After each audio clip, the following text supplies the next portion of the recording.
Shalom, Shabbat Shalom, Shabbat Shabbat Shabbat Shabbat Shalom, Shabbat Shabbat Shabbat Shabbat Shalom, Shabbat Shabbat Shabbat Shabbat Shalom, Shabbat Shalom, Shabbat Shalom, Shabbat Shabbat Shabbat Shabbat Shalom. Am Yisrael, Am Yisrael, Am Yisrael Chai. Am Yisrael, Am Yisrael, Am Yisrael Chai. Am Yisrael, Am Yisrael, Am Yisrael Chai. Am Yisrael, Am Yisrael, Am Yisrael Chai. Od Avinu Chai, Od Avinu Chai. Od Avinu, Od Avinu, Od Avinu Chai. Od Avinu Chai, Od Avinu Chai. Od Avinu, Od Avinu, Od Avinu Chai. Havenu Shalom Alechem. Havenu Shalom Alechem. Havenu Shalom Alechem. Havenu Shalom, Shalom, Shalom Alechem. Havenu Shalom Alechem. Havenu Shalom Alechem. Havenu Shalom Alechem. Havenu Shalom, Shalom, Shalom Alechem. Shalom, Shalom, Yerushalayim. Shalom, Shalom, Yerushalayim. Shalom, Shalom, Yerushalayim. Shalom, Shalom, Yerushalayim. Shalom, Shalom, Shalom, Shalom, Shalom, Shalom, Shalom, Shalom, Yerushalayim. Pray for the peace of Jerusalem. Pray for the peace of Jerusalem. Pray for the peace of Jerusalem. Jerusalem shall live in peace. Shalom, Shalom, Shalom, Shalom, Shalom, Shalom. Shalom, Shalom, Yerushalayim. Shalom, Shalom, Shalom, Shalom, Shalom, Shalom. Shalom, Shalom, Yerushalayim. Shabbat, Shalom, Shabbat, Shalom, Shabbat, Shabbat, Shabbat, Shabbat, Shalom, Shabbat, Shalom, Shabbat, Shalom, Shabbat, Shabbat, Shabbat, Shabbat, Shalom. And Shabbat Shalom sa inyong lahat. At biyernes ng gabi na naman, nandito naman tayo sa ating Erev Shabbat Live for December 17, 2021. At it's been a good week for me, and I'm hoping it was a good week for you guys as well who are watching me tonight. 1 week na nakakaraan nung nagkaroon ng tornado sa Midwest. And I'm hoping you guys are recovering. To those who are affected by the tornado, we're praying that you guys are recovering from the tornado. Ganun din, meron ding mga bagyo-bagyo sa Pilipinas. So, ingat po tayong lahat dyan sa Pilipinas. At kung saan man may mga kalamidad, ang ating pong panalangin para sa inyong lahat ay ang kaligtasan ng inyong physical na katatayuan at hindi sana kayo madaanan ng mga kalamidad na ito. And I'm happy na nandito na naman tayo for our another episode of our Erev Shabbat Live. So, let me just forward this. Ang ating Torah portion for tonight and tomorrow, as I present the Torah portion for tomorrow, ay Vayegi or He Lived sa English. Ang ating Torah portion ay nasa Genesis 47 28 to 50:26. Diyan po nagtatapos ang libro aklat ng Genesis. Ang Haftarah ay nasa 1 Kings 21, 1 to 12, and Gospel reading is in John 13, 1 to 19. I'm excited kasi matatapos na ang aklat ng Genesis, hoping that you guys learned a lot from the book of Genesis. As you continue to watch our programs, ang ating gusto na mangyari ay meron kayong mapulot ng mga aral sa aklat ng Genesis.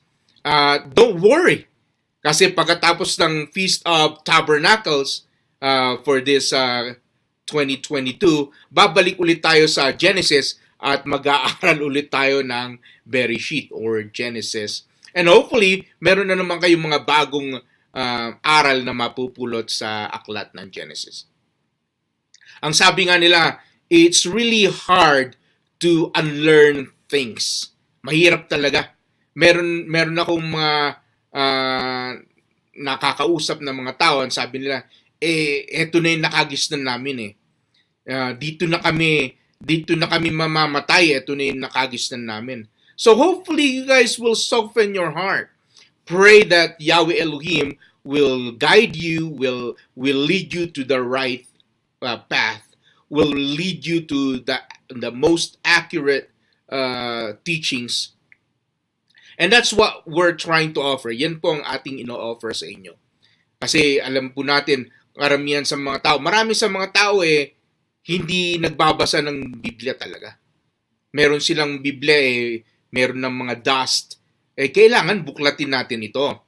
Pangalawa, meron namang mga nag-aaral na meron na silang konsepto kung ano ang gusto nilang sabihin ng Biblia at pakahulugan nila sa Biblia.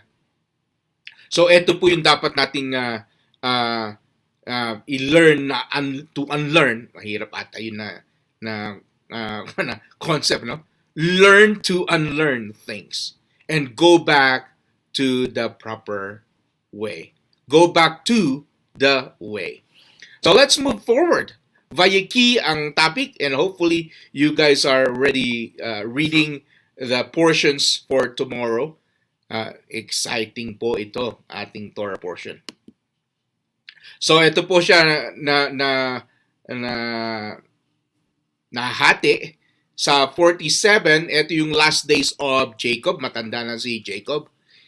Alam po natin na mahina rin ang mata niya. So, wala siyang eyeglasses siguro noon, pero mahina na ang mata ni Jacob. Hindi niya na ma-recognize kung sino yung mga tao na nasa kanyang harapan. Sa 48 naman, chapter 48, ito yung blines ni Jacob, ang mga anak ni Joseph. Si Ephraim at si Manasseh. Hindi na po bata sila Ephraim and Manasseh noong mga panahong ito. Mga 18 years old or 19 years old na yung mga anak ni Joseph na si Ephraim at Manasseh nung i-bless sila ni Jacob. Sa 49 naman, ito yung last words ni Jacob sa kanyang mga anak. Ito parang blessing na nagpo-foretell din kung ano ang mangyayari sa kanila in the future. Ito dito rin sa 49 yung namatay na si Jacob at ang sabi niya sa kanyang mga anak, wag niyo akong iwan or pabayaan dito sa Ehipto, dalhin niyo ako doon sa Canaan, sa cave of Macpelah, doon ninyo ako ilibing. Sa 50 naman, sa huling chapter ng Genesis, ay ito naman yung inulit ni Joseph na sinabi sa kanyang mga kapatid na kayo talaga ay aking pinapatawad. At dito rin sa chapter 50, ito yung huling panahon ni Joseph at namatay na rin si Joseph. So, let's move on. Insight number one. By the way, I'm sipping my coffee from a Torah Club cup. So that's an invitation for you guys to learn Torah the proper way. Kasi dyan po natin makikita kung ano ang tunay na turo at ano ang hindi tunay na turo. So let's go to Genesis 47, 29 to 30. Ang sabi dito, and when the time drew near that Israel or Jacob must die, so malapit na siyang mamatay, mamamatay na siya, he called his son Joseph and said to him, tinawag niya si Joseph, at ang sabi niya, I now have found favor in your sight. Put your hand under my thigh and promise to deal kindly and truly with me. So ano ang kanyang kahilingan? Ang sabi niya, wag mo akong ilibing sa Ehipto. But let me lie with my fathers. Dun mo ako ilibing sa aking mga ama na si Abraham at si Isaac. Carry me out of Egypt and bury me in their burying place. And Joseph answered, I will do as you have said. So ito yung nagpapaalam na si Jacob or si Israel. Ang pangalan niya na ay pinalitan ni Yahweh Elohim. Ang pangalan niya ay Israel. 130 years old na si Israel when he went to Egypt during the famine. Plus 17 years na nabuhay siya sa Egypt. So yan po ang edad ni amang Jacob or Israel. 147 years old. And I'm hoping na meron sa atin na aabot ng ganyang edad, ano po. So, let's see, ang katanungan na ngayong gabi diyan sa ating unang insight. Where did Jacob want to be buried? Saan niya gusto na malibing? So, ang sagot po doon sa libingan kung saan binili ng kanyang amang ama na si Abraham doon sa Machpelah Cave. So doon po nakalibing si Abraham, doon din po nakalibing si Isaac. Wala po sila sa langit or heavens. Si Abraham po at saka si Isaac ay nakalibing po doon sa Machpelah Cave. Naghihintay ng tawag ng pakakak or trumpets at sila po ay bubuhayin in the coming of Yeshua HaMashiach. So, ang sunod na tanong, where in the Torah did the phrase, put your hand under my thigh, first appear? Kasi gusto natin malaman, ano ba bakit gusto niyang ilagay ni Joseph ang kamay niya sa under his thigh? Ito po ay unang nangyari doon sa Genesis 24, 1-2. Ang sabi dito, Abraham was now very old, so katulad din ni Jacob, or Israel, matanda na, and Yahweh had blessed him in every way. Nakalagay doon, Lord, kasi kinapi ko ito sa Bible Gateway. Nakalimutan kung copy-paste kasi ito sa Bible Gateway. So, pasensya na po. And Yahweh had blessed him in every way. He said to the senior servant, Eleazar, in his household, the one in charge of all that he had, put your hand under my thigh. So yan po ang pinagawa ni Abraham sa kanyang pinakamatandang alagad or servant sa kanyang tahanan na si Eleazar. Ang ibig pong sabihin nito ay ipinapangako na nangangako ka sa aking mga angkan kasi yung tatay malapit po sa pinanggagalingan ng anak. Kaya nangangako ngayon si Joseph sa kanyang ama na si Jacob or Israel na gagampanan niya ang kanyang pangako sa kanyang ama. Now let's move forward. Insight number 2. So Genesis 48:5. And now your two sons, yung dalawang mong anak, sabi ni Jacob or Israel, na who were born to you in the land of Egypt before I came to you in Egypt, are mine. They are mine. Yung dalawa mong anak na si Ephraim and Manasseh shall be mine, just as Reuben and Simeon and the rest of you guys are mine. So Jacob is now giving Joseph the blessing of double portion.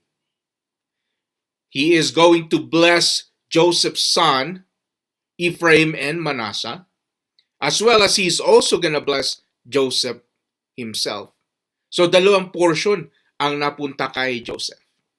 Instead of inheritance be divided into 12, it would now be split into 14. So yung inheritance na mapapamana ni Jacob sa kanyang angkan, instead na 12 na katao ang maghahati, ngayon ay 14 na tao ang maghahati na. So sa 1 Chronicles 5:1, ang sabi, dahil si Joseph double portion, right? Ang sabi sa 1 Chronicles 5:1, the sons of Reuben, the firstborn of Israel, he was the firstborn, but when he defiled his father's marriage bed, his right as firstborn were given to the sons of Joseph, son of Israel, Joseph's son of Israel. So he could not be listed in the genealogical record in accordance with his birthrights. So, eto po ang sagot, sa maraming katanungan, ngayon alam na natin. Ang firstborn supposedly should go to Reuben because he was the first son, right? From Jacob or Israel with Leah, siya ang una, siya ang panganay. Pero dahil dinefile niya ang bed ng kanyang ama dahil sa pagsiping niya sa asawa, isa sa mga asawa ni Jacob or Israel, nawala ito. Ang kanyang firstborn right ngayon ay ibinigay hindi kay Joseph, pero sa ang mga anak ni Joseph. So yung firstborn right ay nakuha ni Ephraim and especially Ephraim, and that should be for Reuben. So hindi po si Joseph ang pumalit kay Reuben. Ano po? Ang pumalit po kay Reuben ay yung mga anak ni Joseph.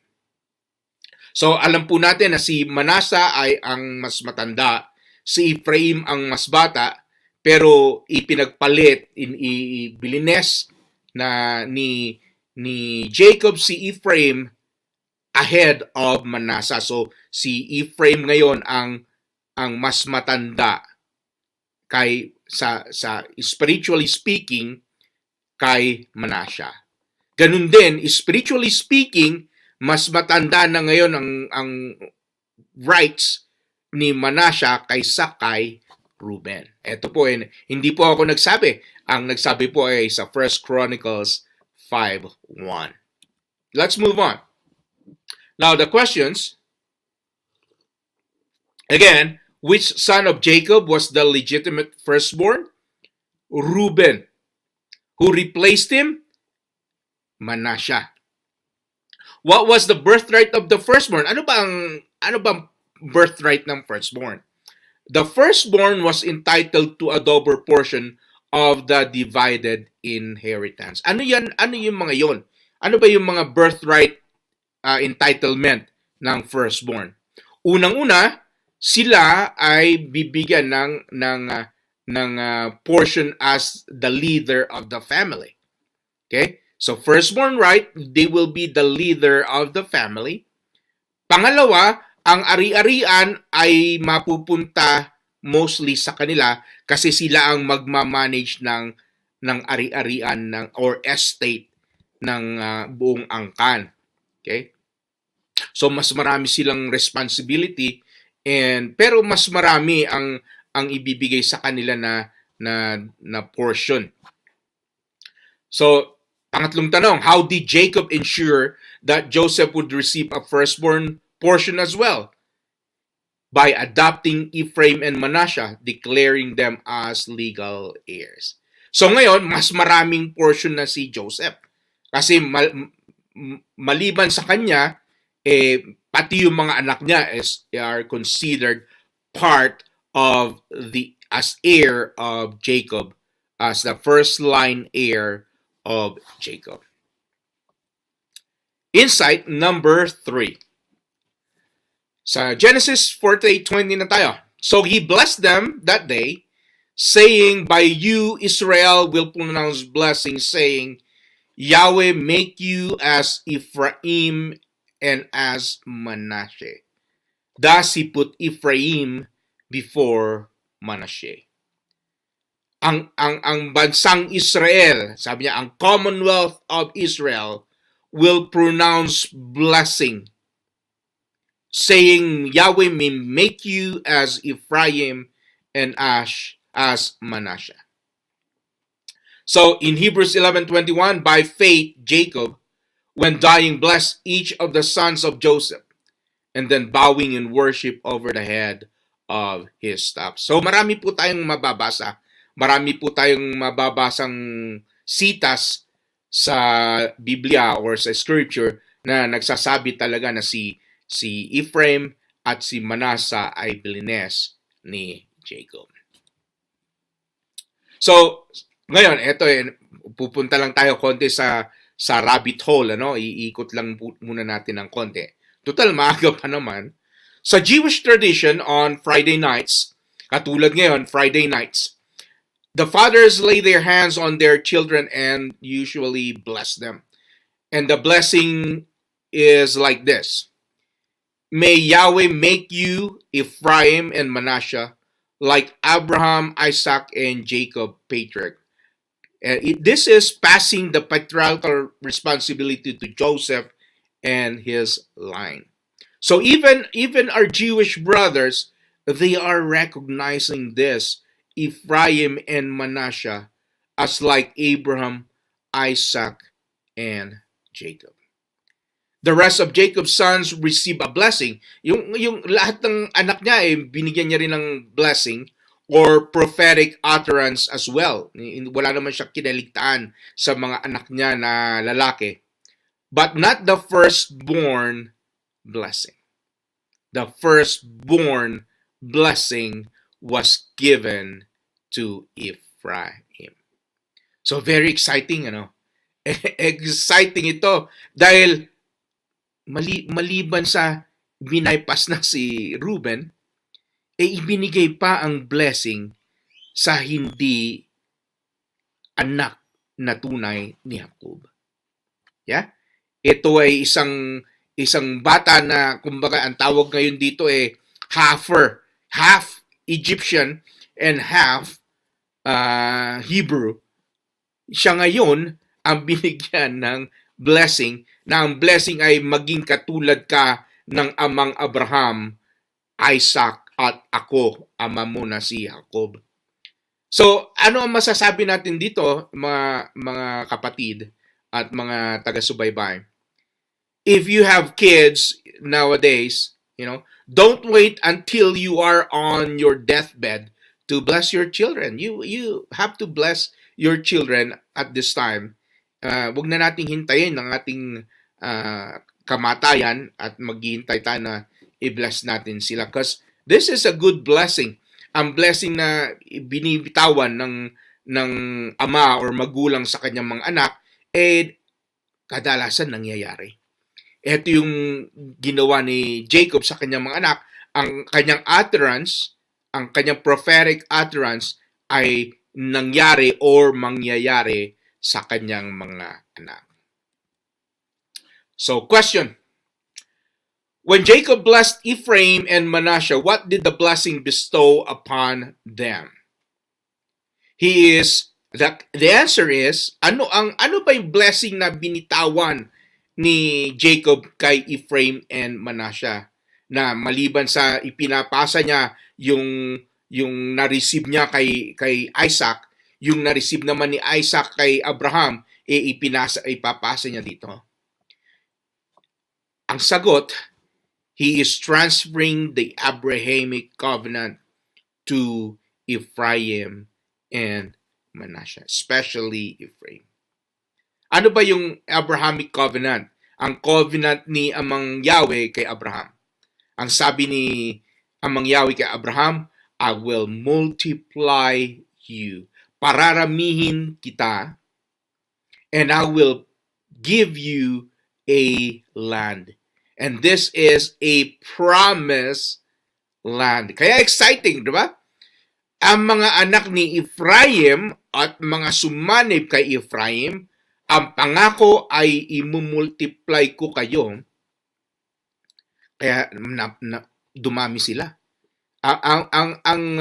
Ang tribo ni Ephraim at ang mga sumama sa kanya, dumami sila at ang katotohanan ay napunta sila sa iba't ibang lugar, na dispersed po sila. Pero ang sabi ni Amang Yahweh din, meron akong lupang pangako para sa inyo at kayo ay pupunta doon sa lupang pangako. Maganda, di ba? Maganda kasi parang ang promise katulad ng promise sa atin. Right? Tayo ay sa iba't ibang panig na lugar galing. Pero meron tayong isang patutunguhan. Yun ay ang promised land. So again, another question, why do the Jewish people bless their sons with the words, may Yahweh make you like Ephraim and Manasseh? It is with the hope that they will not be assimilated into the predominant culture. They will stand fast to Yahweh. Ang tanong, nangyari po ba ito kay Ephraim?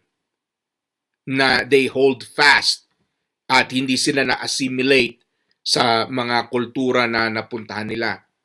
Yan po ay hindi po natupad. Nung sila po ay na-disperse sa iba't ibang lupain na kanilang napuntahan, yung 10 tribes, na pinamumunuan ni Ephraim, na nag-assimilate po sila ng mga kultura, ng relihiyon, ng mga kung ano-ano pang gawain na hindi kaaya-aya kay Yahweh Elohim, na-assimilate po nila iyon. Ang natira naman sa bansang Israel na si Judah, or doon po nanggaling ang salitang Jewish dahil sila ay angkan na galing kay Judah, at portions of Benjamin, meron po rin silang napuntahan na mga lugar, na Babylonian captivity.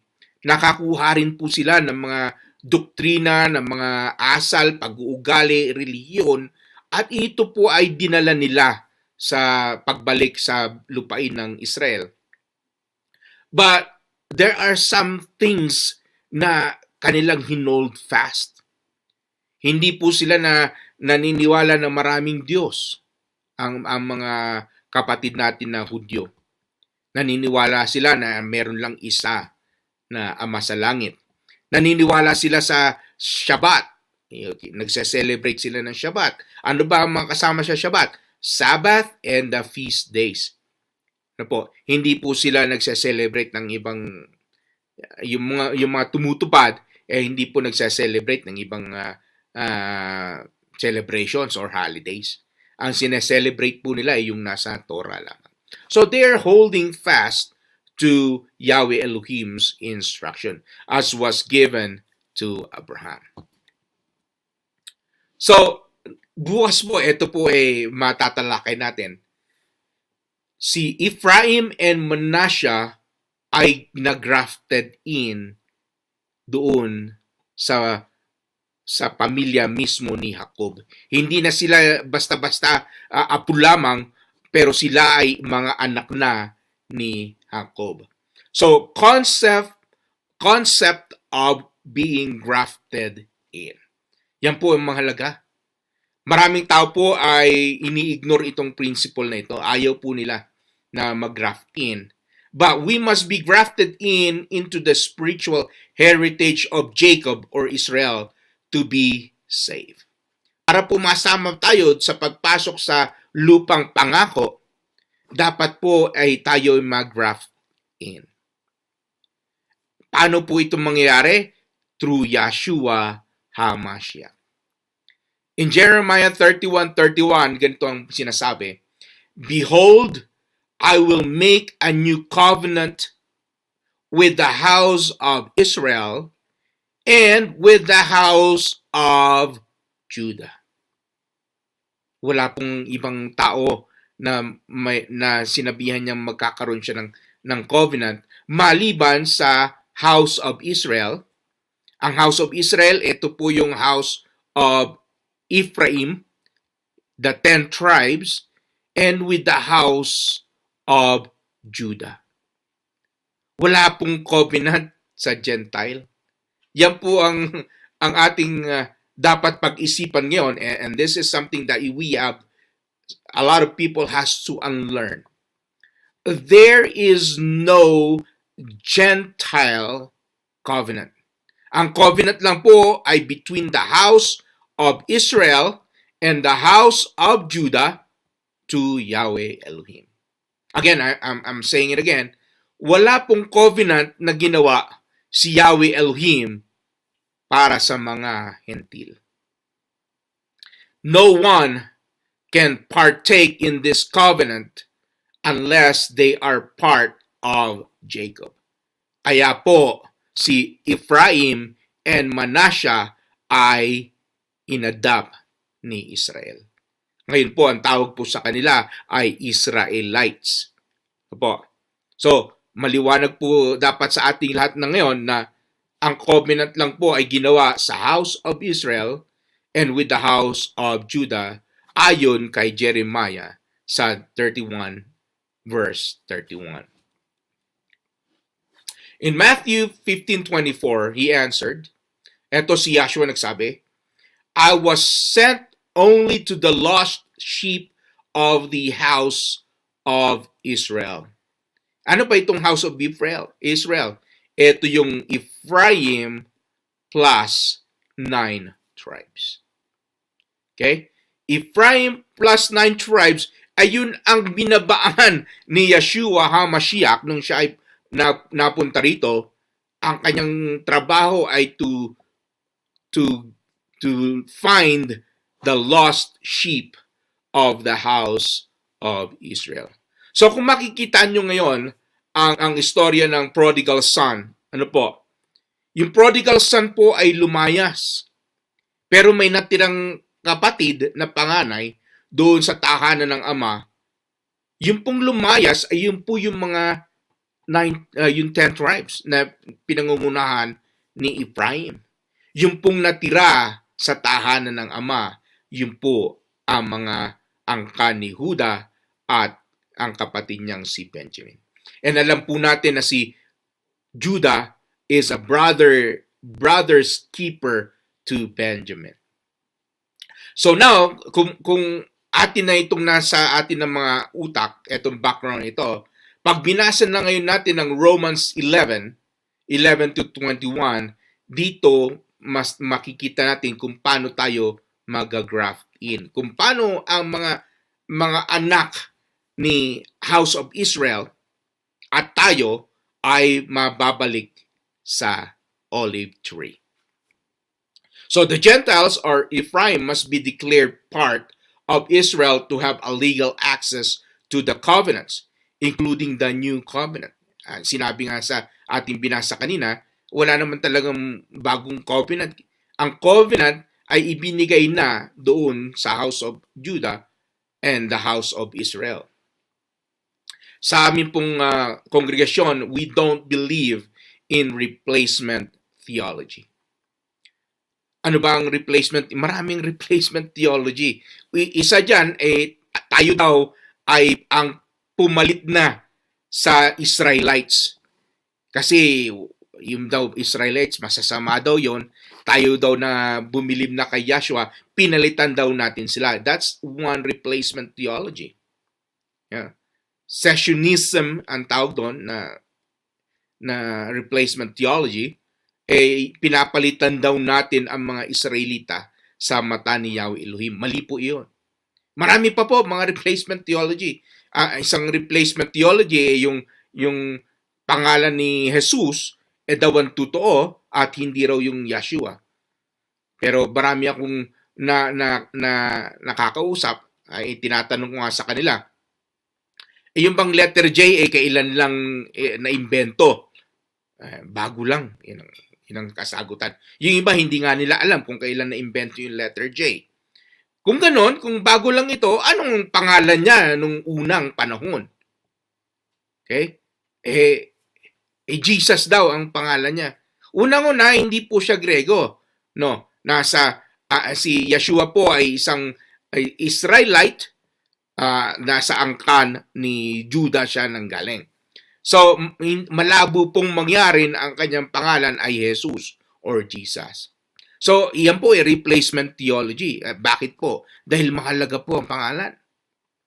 There is no other name given among men whereby we must be saved. Isa lang po na pangalan. So, replacement theology is not really an error.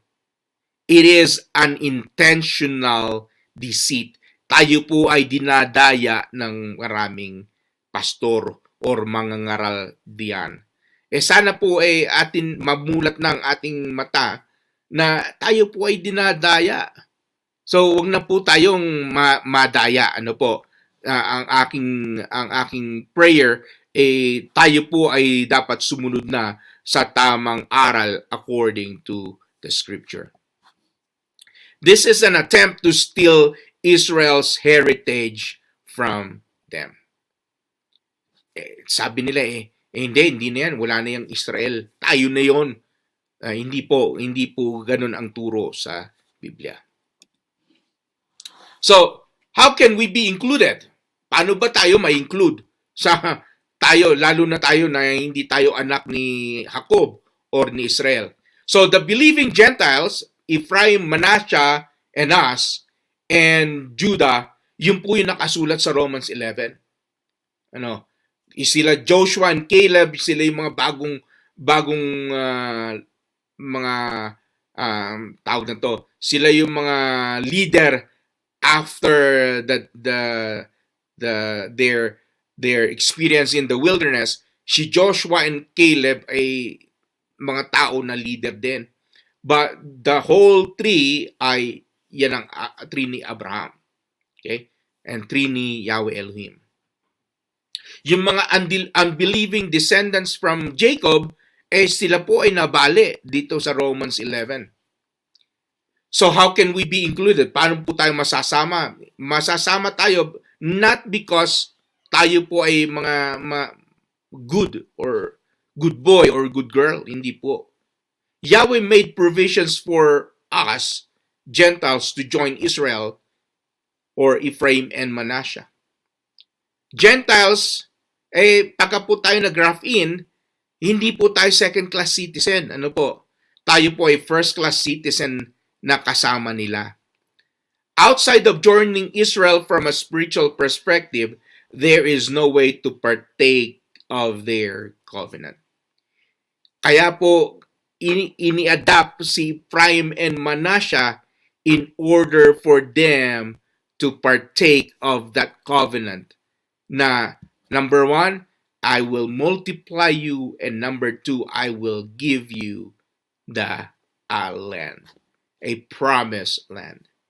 Okay? Sa atin po na mga hintil, mga hindi anak ni Jacob, maganda po 'yon. Kahit na po tayo na-disperse, galing po tayo sa dispersal, hindi po natin alam kung basta kung ako lang, ang sabi ko ako'y galing sa hindi angkan ni Jacob, pero tayo'y tinawag at tayo'y binigyan ng pangako na bibigay niya sa atin ang isang lupang pangako.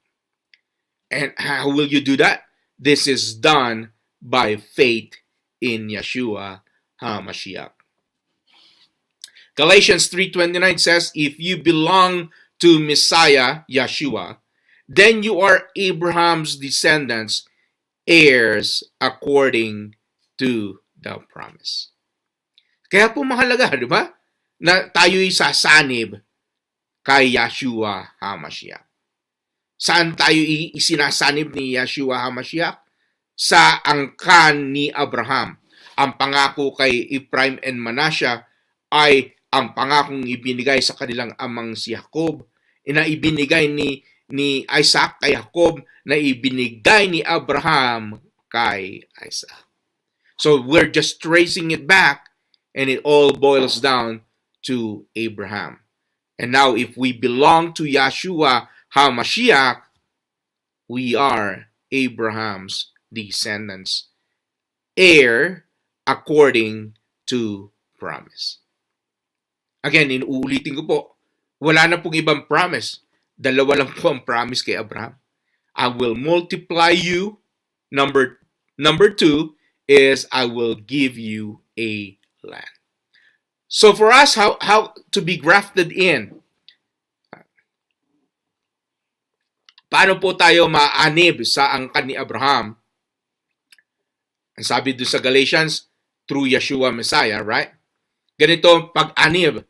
Peter said to them, repent and each of you be baptized in the name of Yeshua HaMashiach for the forgiveness of your sins, and you will receive the gift of the set-apart Spirit. Kanino pong pangalan daw? Sa pangalan ni Yeshua HaMashiach para ang inyong mga kasalanan ay mapatawad. Wala na pong iba na pangalan. Yan lang po ang pangalan na nagbibigay ng kapatawaran.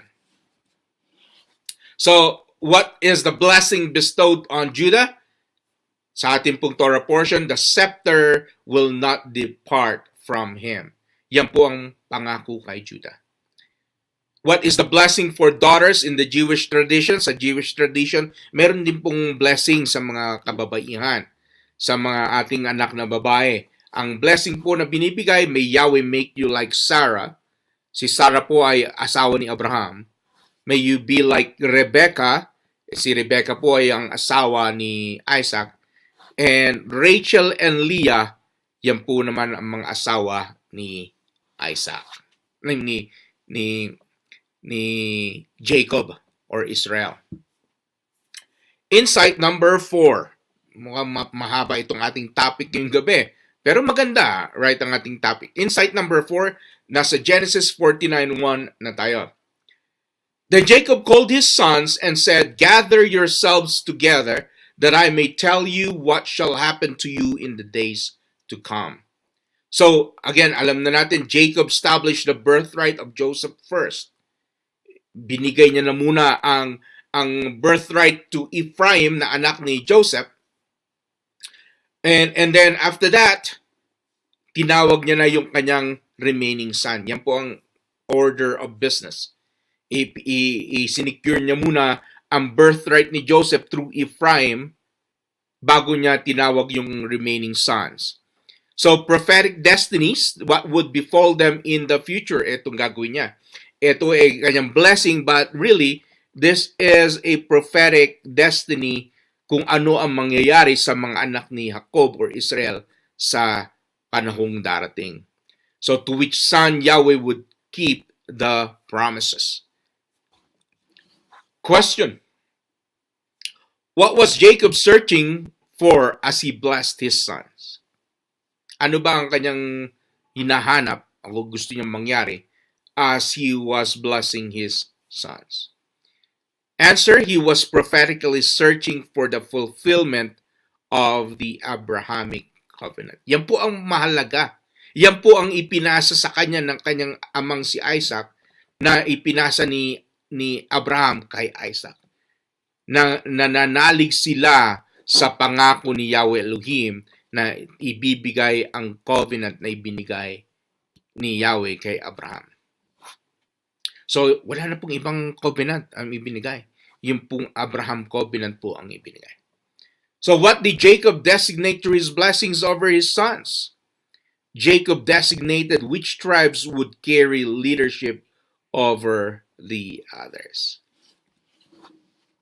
Number 5, insight number 5. Genesis 49:3, Reuben, eto na, sinasaysay na ni Jacob ang prophetic blessing. Sabi niya kay Reuben, Reuben, you are my firstborn, my might and the first fruits of my strength, preeminent in dignity and preeminent in power. So, family assumes that Reuben will be the inheritor of the clan, right? But Jacob disqualified him. Jacob's blessing over Reuben reminds us of the danger of sin. Kung ikaw ay magkakasala, madidisqualify ka. sa mata ng ama. And here, their father is Jacob, and Jacob disqualified Reuben. Questions.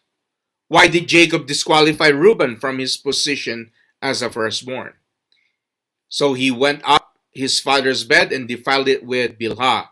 He is lacking self-control. Yan po ang ating dapat makita. Self-control po, lalo na ngayon na maraming nagpa-party-party, kailangan meron tayong control na hindi tayo makiparty doon. Kasi ayaw naman natin ma-disqualify tayo, right? So, diyan po na-disqualify si Reuben. How was Jacob's blessing over Reuben fulfilled? Alam niyo po ba na walang kings or great leader that came from the ranks of Reuben? Once this blessing utterance was foretold, wala pong kings or great leader that came from the ranks of Reuben. So what do we forfeit when we give in to temptation? Spiritual potentials will be lost. We lost inheritance. The double portions of the blessing will be lost as well. Yan po ang ating pakakatandaan. Gusto po natin yung inheritance. Ano po ba yung pangako again? Ang inheritance sa atin, yung makapasok ka sa lupang pangako. Insight number 6. Genesis 49 verse 5. It says, Simeon and Levi are brothers. Weapons of violence are their swords. So, in here, dito, Jacob is addressing Simeon and Levi, second and third sons, right? Simultaneously, magkasabay niyang in-address sila. And he is not going to give them the birthright as well. You know why? Because he said, you guys are cruel and you did a violent act of vengeance on the men of Shechem. Na-disqualify din po sila because sila ay mga malulupit na anak at sila ay mga violenting anak. So sabi ni Jacob, hindi rin mapupunta sa inyo ang birthright. Genesis 49:6, ganito sabi ni Jacob, Let my soul come not into their counsel. O my glory, be not joined to their company. Ayaw ni Jacob na mag-join sa kanyang company. For in their anger, they killed men. Alam niyo po ba na yan po ay isang kasalanan na nagmula sa unang-una pa nung pinatay nung namatay sa istorya ng Cain and Abel, right? Doon ang unang nangyari ang pagpatay. So he did not want to share in their guilt. So ganyan din po sa atin, kahit na po siguro mahal natin sa buhay, masasabi natin na pag sila'y gumagawa ng masama, ayaw natin makisama sa kanila. Right? Lalo na yung mga kaibigan natin na gumagawa ng masama, hindi nga natin sila mga kasama kapamilya, lalo nang ayaw natin silang sumama sa kanila para gumawa ng masama. Because we don't want to share their guilt. This thing reminds us of the danger of anger and rage. Kaya nga sa salitang balbal sa wikang Pilipino, ang sabi, cool ka lang. Diba? Kasi hindi natin dangerous yung anger and rage. Ang sabi nga ni James 1:20, for the anger of man does not produce the righteousness of Yahweh. Ngayon, pag binasa natin yung aklat ng James, yun pala. Kaya pala sinabi ni James, yung James po sa Hebrew, Jacob, din po ang pangalan niyan. James, pinilitan sa Griego, ginawan James. Pero si Jacob din po ito. Ang sabi, the anger of man does not produce the righteousness of Yahweh. Kaya sabi ni Jacob, let my soul come not into their counsel. Parehong pangalan. Right? Jacob or Israel sa Old Testament. James, ang tunay niyang pangalan ay Jacob din. Sinasabi nila na yung anger and rage hindi maganda sa mata ni Yahweh Elohim. Tanong, why did Jacob disqualify Simeon and Levi? He wished to disassociate himself from these two murderous sons. Kaya po yung mga pumapatay, hindi po natin magandang samahan nito, mga pumapatay. Right? Marami pong klase ang pagpatay. Meron pong pumapatay ng physical, meron din pumapatay ng character, yung tawag doon, character assassination. So, gayahin po natin si Jacob, huwag po tayong nakikisama sa mga ganong klaseng tao. How did Jacob curse the tribes of Simeon and Levi? Ang sabi niya sa kanila, you guys will be dispersed in Israel and I will scatter you. Right. In what ways the prediction fulfilled regarding Simeon? Their number fell dramatically during their wilderness sojourn. Doon pa lang po sa wilderness, marami na po ang namatay sa kanila. Tribe was quickly absorbed into the tribe of Judah. So, intermarriage nangyari, napunta na sila, karamihan sa kanila, na-absorb sa angkan, so sa line, sa rank ni Judah. Number 7, insight number 7. I believe this is our last of the insights for tonight. Genesis 49:8. He said, Judah, your brothers shall praise you. Yun po kasi ang pangalang Judah, Yahuda, meaning praise Yah. Here it says, your brothers shall praise you. Kaya po yung pangalan mahalaga po na ang pangalan na ibinibigay natin ay may kahulugan. Like for example, gusto mo ang pangalan ang anak mo ay maging masipag, papangalanan mo siya na masipag. Right? Ngayon, ang anak mo magiging masipag. Huwag mong papangalanan yung anak mo na tamad kasi pag ang pangalan na binigay mo sa anak mo, tamad, magiging tamad yung anak mo. Kaya mahalaga yung pagbibigay ng pangalan. Patuloy natin, your hand shall be on the neck of your enemies. Your father's sons shall bow down before you. Akala natin si Joseph ang babawan ng mga kapatid niya, right? Kasi sa dream ni Joseph, nakita niya na yung mga kapatid niya ay magbabaw sa kanya. Pero in this prophetic utterance of Jacob or Israel, ang sabi niya, yung aking mga anak, your father's son, yung mga kapatid mo, will bow down before you. So in here, sa anak niya na si Judah, he did not disqualify him, but did not give him full birthright either. Scepter is symbolic of kingship.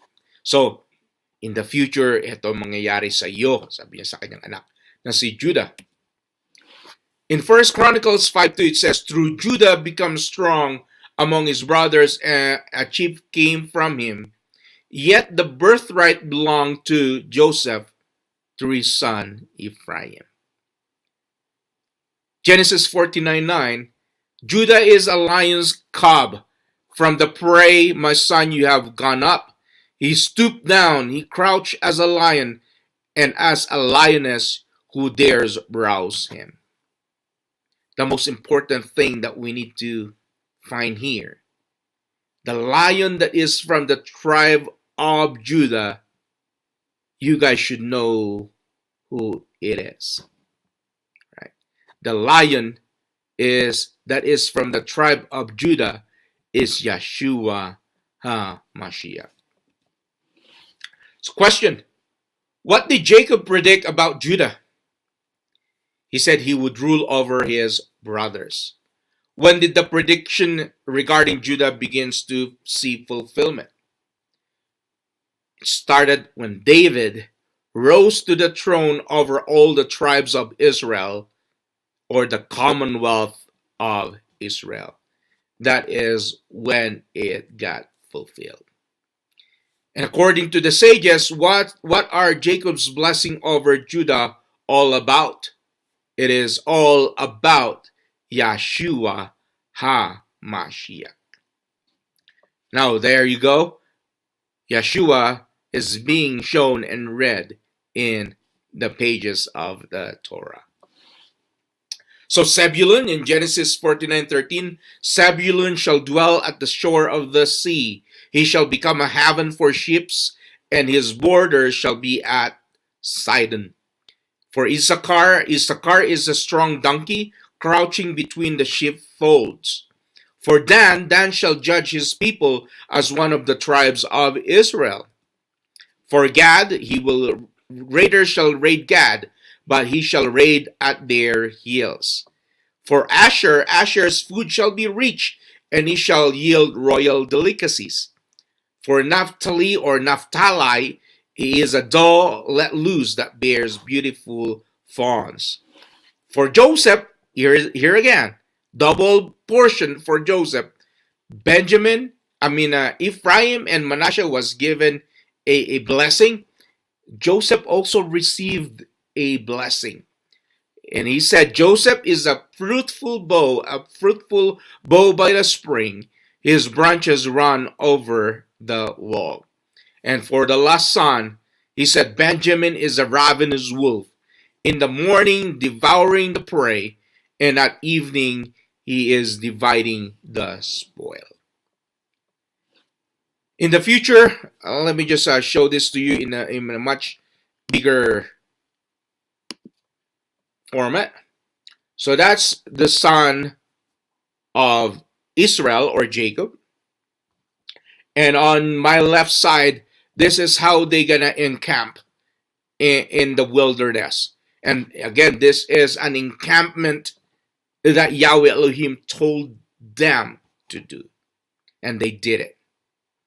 Don't you know that in Revelation, it's gonna be the same arrangement? But in here, Dan is not mentioned. And instead of Ephraim, Manasseh, Ephraim, and Benjamin, it's going to be Benjamin, Joseph, and Manasseh. So Joseph is now taking back that birthright from his son Ephraim in Revelation in here. And in Revelation, don't you know that he said, Kepha, Andrew, James, the son of Alphaeus, John, Philip, Bartholomew, Matthew, Thomas, James, Simon, Judas, son of James, and Matthias will have their portion there as well. Now the question is, if you said you are a replacement for Israel, where is your gate? Find out tomorrow, right? Is there a gate for Gentiles? Is there a gate for a non-grafted in? You have to find out tomorrow. And as you will learn all these things, our prayer is that I'm going to go back to the screen. So our prayer, brothers and sisters, is for you to unlearn the false beliefs and the false doctrines. And that's all I want you to learn from all these teachings. There's a lot of false beliefs. There's a lot of false doctrines floating out there. And they're more famous than probably what I'm doing now. They're more probably appealing to what I am preaching to you now. But what I'm trying to preach is something that gonna lead you to that promised land. So it's 8 o'clock. Thank you for attending our Erev Shabbat live this Friday, December 17, 2021. May Yahweh bless each and every one of you, and may He gives you also a double blessing and a double portion. Shalom, everyone.